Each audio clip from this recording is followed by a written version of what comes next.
মন ভারাক্রান্ত গত দিন যাবৎ সত্যি কথা বলতে যখন একা থাকতাম তখন সব থেকে বেশি কষ্ট এটা ভেবে যে 14 বছরের যে একটা প্র্যাকটিস, প্রতিদিন সকালে উঠে ফ্রেশ হয়ে নাস্তা করে গোসল করে অফিসে আসা, সবার সাথে থাকা, সারাটা দিন বিভিন্ন রকম কাজের ভিতরে থাকা, তারপরে আবার সন্ধ্যাবেলায় শেষ করে বাড়ি ফিরে এই প্র্যাকটিসটা আমার আসলে স্টপ হয়ে গেল।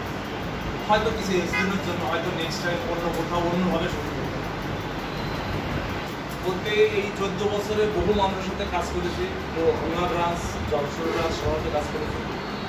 এই 14 বছরে আমার পজিশন অলওয়েজ ছিল ওই পাশে, এই পাশে থাকবে বা এই বসবো, এটা আসলে তখনও সেই অনুভূতিটা তখন বুঝতে পারি।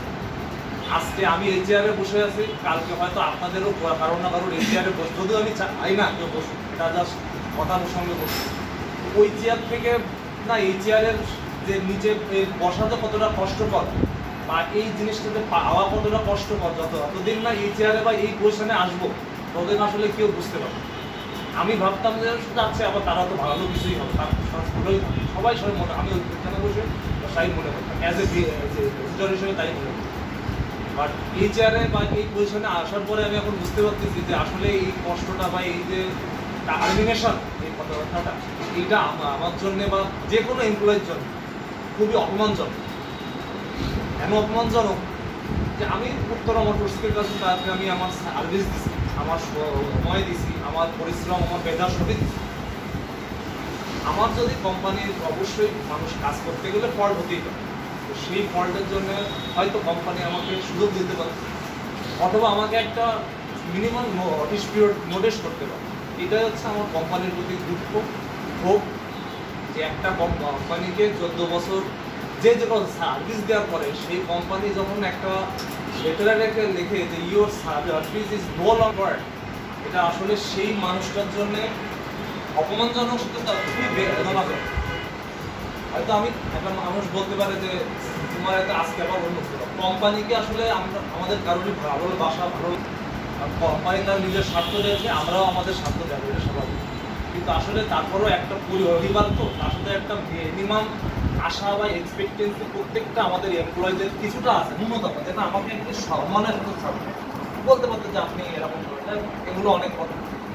আর এমপ্লয়ী যত কথাটা দিয়ে বলি, আমার সাথে বা আমার কোনো এমপ্লয়ি যারা আমার কলিগ, আমার সিনিয়র বস, কাজের ক্ষেত্রে কাজের প্রয়োজন হয়তো বা তাদের সাথে কখনো উচ্চ কথা হতে পারে বা হয়তো অনুমালিন্য হতে পারে, হয়তো মতের মিল না হতে পারে, এটা কাজের ক্ষেত্রে। ব্যক্তিগত কোনো ইচ্ছে বা কারণে এটা আমার কোনোদিন হয়নি বা আমি করি আমার সাথে যাদের, বা আমি যদি কাউকে কোনো রকম কোনো আঘাত, কষ্ট বা অপমানজনক কথা বলে থাকি, প্রত্যেকের কাছে আমি ক্ষমা চেয়ে নিচ্ছি।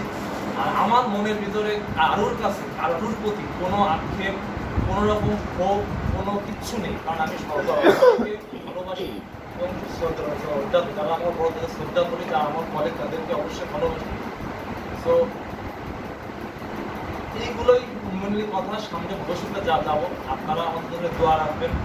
আমি খুলনায় থাকি, যদি আপনাদের কখনো কোনো রকম সুযোগ হয়, প্রয়োজন হয়, আপনারা খুলনায় আসলে আমার দ্বারা যদি কোনো সহযোগিতা লাগে অবশ্যই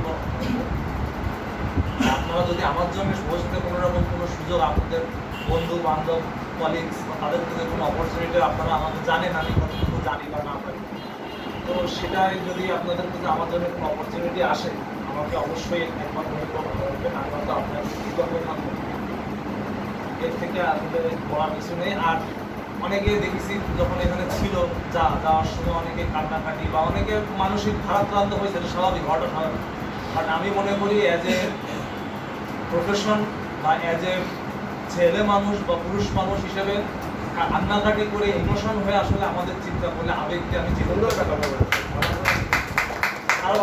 আবেগ যে চিন্তা করে কারা, যাদের কাঁধে কোনো রকম কোনো দায়িত্ব, কর্তব্য বা ভবিষ্যৎ নিয়ে কোনো বা থাকলেও সেটা হয়তো বা মানে সঠিক নেই বা তারা করতে চাচ্ছে বা পারছে না, বা সেরকম কোনো সঠিক লক্ষ্য নেই।